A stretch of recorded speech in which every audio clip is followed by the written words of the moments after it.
మర్నాథ praise the lord. ఈరోజు దేవుడు మనకు అనుగ్రహిస్తున్న శ్రేష్టమైన వాగ్దానము. వెంటనే వారు తమ వలలు విడిచి ఆయనను వెంబడించిరి. మార్కు సువార్త 1వ అధ్యాయము 18వ వచనం. At once they left there nets and followed him. Mark chapter 1 verse 18. ఈ రోజుకు గాను దయగల దేవుడు మనకు అనుగ్రహించిన వాక్య భాగంను బట్టి ధ్యానించుకుందాము. ప్రభువునందు ప్రియమైన సహోదరి సహోదరులారా, దేవుని యొక్క పిలుపు, ఆయన మనల్ని ఏర్పరచుకునే విధానం ఎంతో ఆశ్చర్యకరంగా ఉంటుంది. ఈ లోకంలో కొన్ని కోట్ల మంది ప్రజలు జీవిస్తున్నప్పటికీ మనమే దేవుని మాటలు వినగలుగుతున్నాం, ఆయనని తెలుసుకోగలిగాము అంటే మనంతట మనము ఆయనను తెలుసుకున్నామని కాదు. ఆయనే మన యొద్దకు వచ్చి మనల్ని పిలుచుకున్నారు. ఆయన అనాథకాల సంకల్పమును బట్టి మనల్ని రక్షించుకున్నారు. అందుకే భక్తుడు అంటున్నాడండి, మనము కాదు, ఆయనే ముందు మనల్ని ప్రేమించాడు.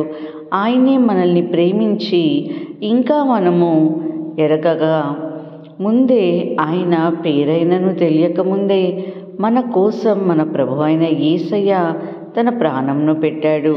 ఈరోజు లేఖన భాగంను మనం చూసినట్లయితే, యేసయ్య సీమోను పేతురుతో మరియు అతని సహోదరుడైన ఆంద్రేయుతోనూ మాట్లాడినప్పుడు, వారిని పిలిచినప్పుడు వారి యొక్క ప్రతిస్పందనగా మనకు కనబడుతుంది.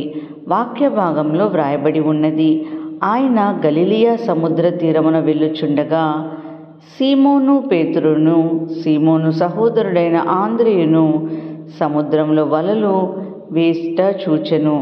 వారు జాలర్లు.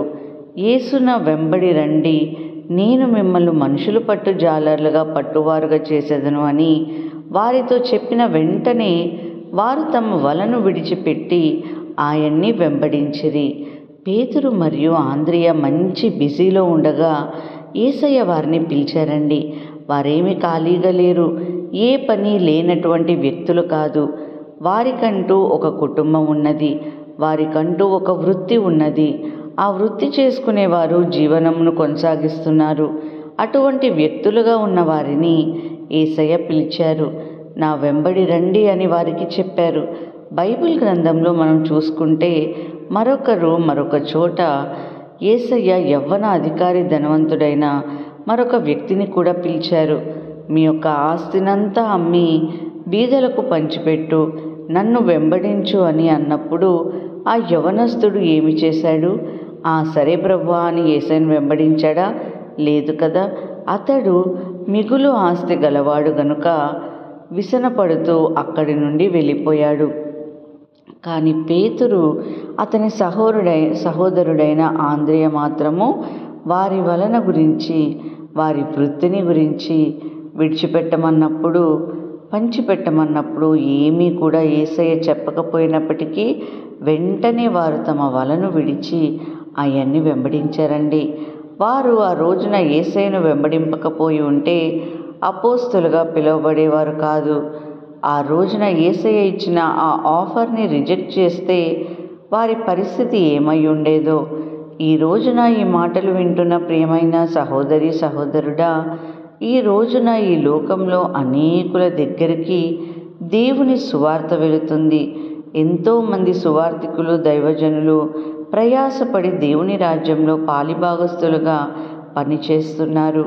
అయితే సువార్త అందగానే ఇమీడియట్లుగా వారి రియాక్షన్ ఎంతమంది చూపుతున్నారు? వస్తాంలేండి, చేస్తాంలేండి, వింటాంలేండి అని సాకులు చెప్పి వారు అలాగే ఉంటున్నారు తప్పితే దేవుని తెలుసుకుందాం, ఆయన పిలుపుకు లోబడదామని ఆలోచన చేయడం లేదు.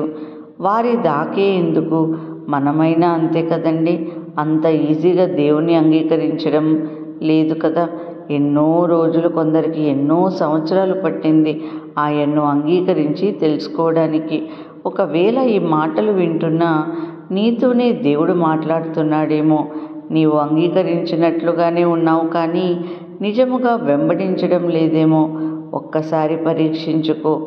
నిజంగా వెంబడించడం అంటే మీ ఉద్యోగాలు, మీ వ్యాపారాలు, మీ కుటుంబాలు, మీ వృత్తి అన్నీ వదిలేసి దేవుని కోసం తిరిగి రమ్మని కాదు, కానీ మీ యొక్క పాప జీవితము విడిచిపెట్టి ఇంకా నీలో ఉన్న దుర్వ్యసనాన్ని మానేసి నీ నోటి గుండా వస్తున్న చెడు పదజాలం తీసివేసి ఇతరుల పట్ల నీకున్న ఈర్ష్య ఆలోచనలు తీసివేసి వెంబడించడమే నిజమైన మారు మనసు.